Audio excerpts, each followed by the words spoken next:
Bismillahirrahmanirrahim. Assalamualaikum warahmatullahi wabarakatuh.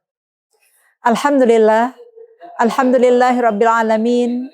Wassalatu wassalamu ala rasulinal karim. Nabiyyinal amin. Sayyidina Muhammadin wa ala alihi wa sahbihi wa dzurriyyatihi wa ummatihi ila yaumiddin, amma ba'd.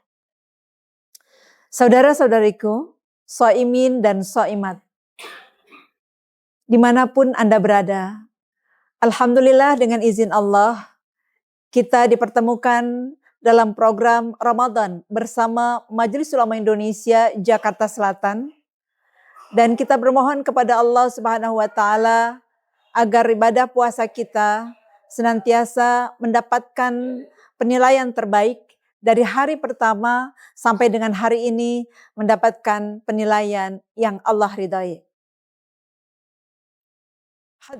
Para pemirsa yang berbahagia, Ramadan adalah bulan yang sangat istimewa, bulan yang sangat spesial, bulan yang ditunggu-tunggu, dinanti-nanti oleh seluruh umat muslim di seluruh dunia. Hanya satu bulan yang disebut oleh Allah Subhanahu wa Ta'ala di dalam Al-Quran.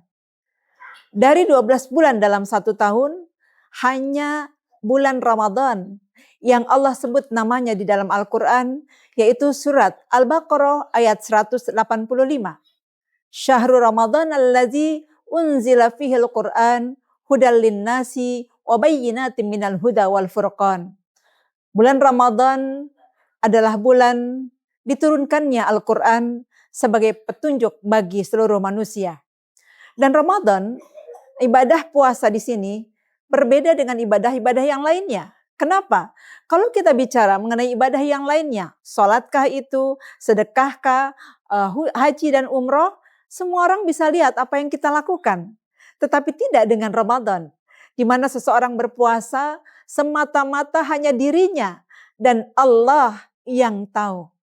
Sehingga ketika salah seorang sahabat bertanya kepada Rasulullah SAW untuk meminta satu amalan, maka Nabi menjawab, alaika bisyam, hendaklah engkau berpuasa, karena puasa itu adalah satu ibadah yang tidak ada tandingannya. Kenapa? Kalau orang puasa, nggak ada yang tahu, bahkan misalnya pun dia sendiri puasa, dia bilang saya sedang berpuasa, belum tentu dia berpuasa. Karena puasa itu adalah antara dia dengan Allah. Maka di dalam hadis qudsi Allah berfirman, kullu amal ibni Adam lahu. Semua amal manusia itu pahalanya untuk dirinya sendiri. Illa siyam, kecuali puasa. Fa innahu li wa ana azibi. Puasa itu milik aku dan aku yang akan membalasnya. Subhanallah.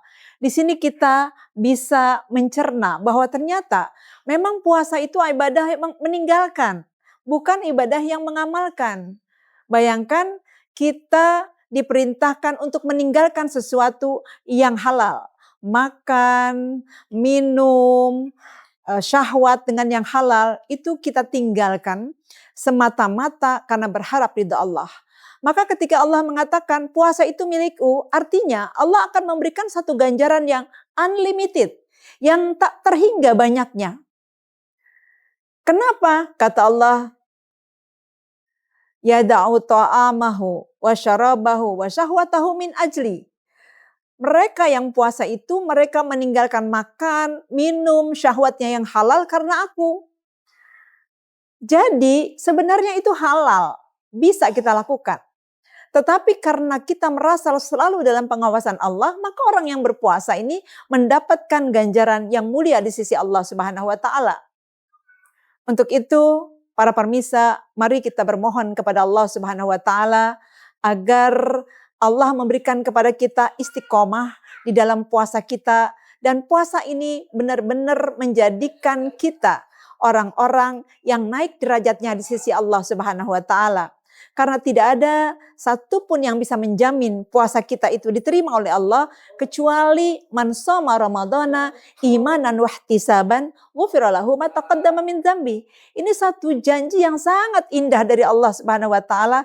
Siapapun dia yang berpuasa enggak dilihat dari jenis kelaminnya, dari umurnya dan sebagainya, siapapun dia. Ketika dia berpuasa di siang harinya, maka Allah akan ampuni dosanya yang telah lalu. Syaratnya dua, iman dan ihtisaban, benar-benar mengharapkan ridha Allah. Kalau siangnya ada jaminan bagi orang yang berpuasa, diampunin dosa-dosanya, maka malamnya Allah pun menjamin, man qama ramadhana imanan wahtisaban, ghufira lahu ma taqaddama min dzambi. Ketika seseorang yang berpuasa ini malamnya dia isi dengan sholat tarawih, dengan sholat tahajud dan sholat yang lain-lainnya, dia beribadah dengan baca Quran, maka itu pun jaminan dari Allah diampunin dosa-dosanya. Bayangkan dahsyatnya Allah berikan kepada kita 1 bulan dalam setahun di mana Allah paling tahu kita banyak sekali melakukan dosa dan maksiat. Maka kata Allah, optimalkan Ramadanmu sehingga ketika engkau optimalkan di Ramadan ini, maka engkau akan mendapatkan kemuliaan berupa penghapusan dari dosa-dosamu. Para pemirsa yang berbahagia, sungguh beruntung kita yang dipertemukan oleh Allah di dalam bulan yang mulia ini. Berapa banyak orang-orang yang sangat mendambakan agar dipertemukan dengan bulan Ramadan, tetapi Allah telah memanggilnya lebih dulu. Maka para ulama kita, para sahabat-sahabat Rasulullah SAW, 6 bulan sebelum Ramadan, mereka sudah mohon kepada Allah agar disampaikan umurnya kepada bulan Ramadan. Allahumma salimni min Ramadan, wa salimli Ramadan, wa tasallamhu minni mutaqabbala.